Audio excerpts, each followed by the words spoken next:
Les rats sont des révélateurs, sont des miroirs qui nous renvoient l'image de nous-mêmes, qui est la plus humiliante, qui est la plus désolante, qui est celle de la saleté.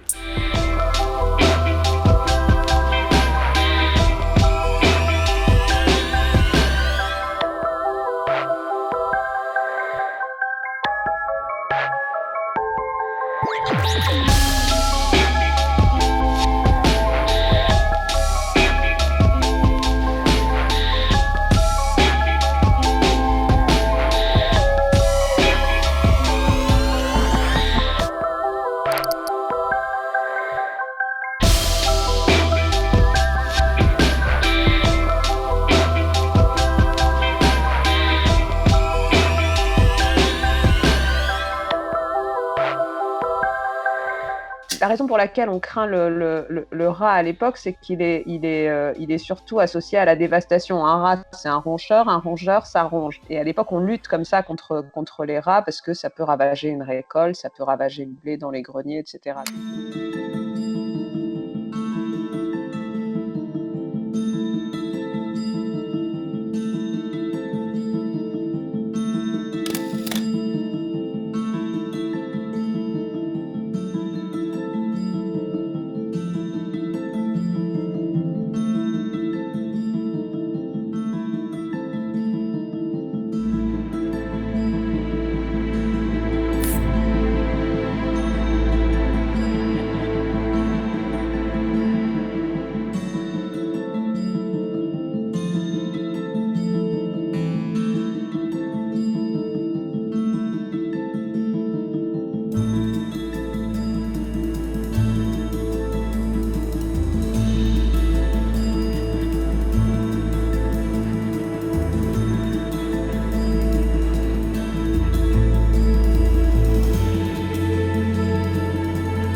C'est vraiment la crainte de la dévoration qui nous terrorise, qui nous fait comme ça craindre le rat. Et on va le retrouver plus tard dans des films d'horreur. On va retrouver comme ça le rat comme personnage principal.